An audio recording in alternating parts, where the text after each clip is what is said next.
send thoughts and prayers to a good friend, trusted comrade, Alex Singleton from the Broncos. Hell of a guy, hell of a person, and obviously he's going through a little adversity right now, but he's responding the right way. He's going to be okay, and looking for him to bounce back, which he will, and just wanted to let everybody know and let him know that we were thinking of him and praying for him.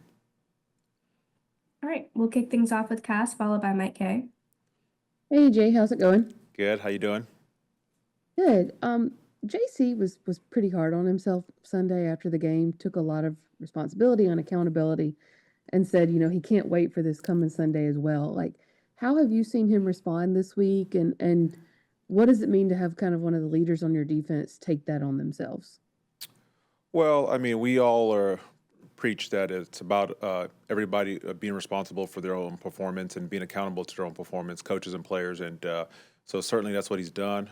Look, he's one of the best players in this league.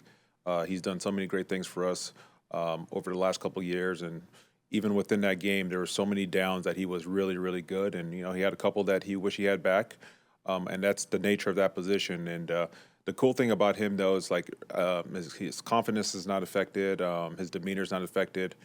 This guy always prepares the right way, and so I think he's just going about his business as normal. And I know he's excited to get back out there and play, but he always carries himself the right way.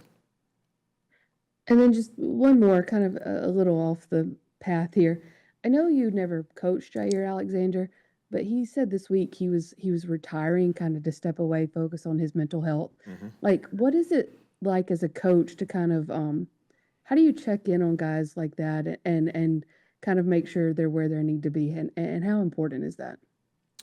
No, it's very, very important, and especially when at the position coach level and the QC level, I think those guys, and I have that responsibility as well. But like when you spend a lot of time with the guys, you get a pulse for how they are, how they act. If things are different or off, I think it's really, really important to address that because all of these guys are under a lot of certainly stress and pressure. And we can't minimize those things. And I'm really happy for him, to step aside and take care of himself. And we all need to do that if that situation presents itself. Thank you. Hey, Jay, how's it going? Good. How you doing? Good. I'm glad you brought up Alex because Claudin Cherelus is kind of having a similar career arc to him. And, Alex in Philly took advantage of his playing opportunity when he got it, then eventually landed with you guys in Denver. Claudin's been here for 3 years. He's been with you about as long as any linebacker that's on the roster. I'm just curious, what do you see from him that helps you feel confident that he can step up when his number's called? Yeah, it's the time on task, and I'm really proud of him because he came from a small school and without a lot of experience, and really needed to develop. And the improvement he's made since he first got here to this point has just been so dramatic and in a positive way. And so I'm really happy about the way he works. He's a professional. He does things the right way in the building, outside the building, and he's certainly done everything in his power to prepare himself for these moments. And when he had to step in last year, he did a heck of a job, and we're looking forward to the same if that opportunity presents itself. What's he like as a I guess a pupil or somebody who you are trying to mentor, as well as all the other guys on defense since you've gotten to know him? Yeah, he's very, very studious. He sits in the front of the classroom, great note taker. He's always asking Coach Hansen questions. Even in the big meeting room with the entire defense, when I'm presenting up there or going through some calls, he's always one of the guys that responds and is vocal from that standpoint. Very, very, very coachable. So he has the habits it takes to improve, and so that's what you've seen. We'll go with Jeb Hawkins, followed by Joe Person. Hey, greetings, Coach. Good morning. Hey, good morning. Tight ends at times this season has taken advantage of the defense. Can you talk a little bit about Kyle Pitts' talent and his route running? You limited him to 39 yards in the opener. And what will it take to contain him a second time? Yeah, he's big, he's fast, obviously in the middle of the field, but this is also a guy They obviously see him as a receiver because they'll put him on the backside of the formation one-on-one and get him those ISO opportunities. And so he's got a really good skill set and can certainly run really, really well for really any position. And so he's a heck of a player, and we know that he's going to be a vital part of their plan. And so we've got to be ready for that challenge. How is Trayvon?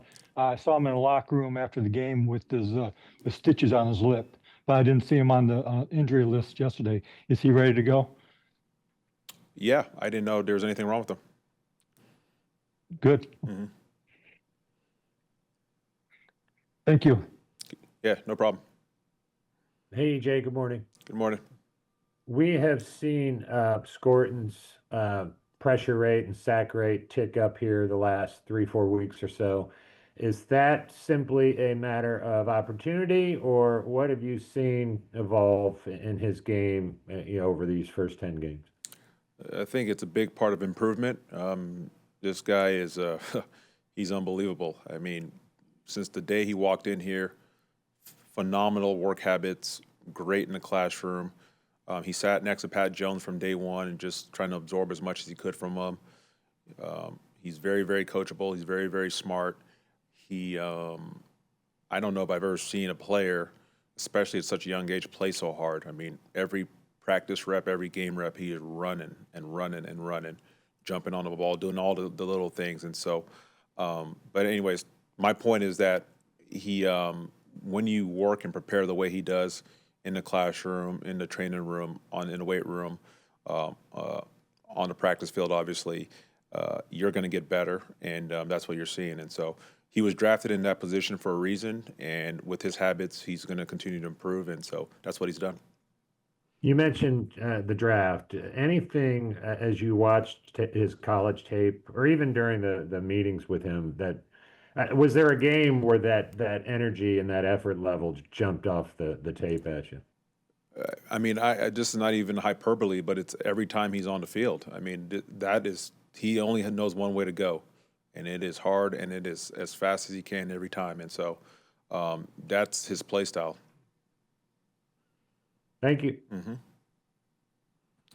Any more questions for Coach? All right, thank you all. Sorry, I was trying to get my mic. Oh, Oh. never mind.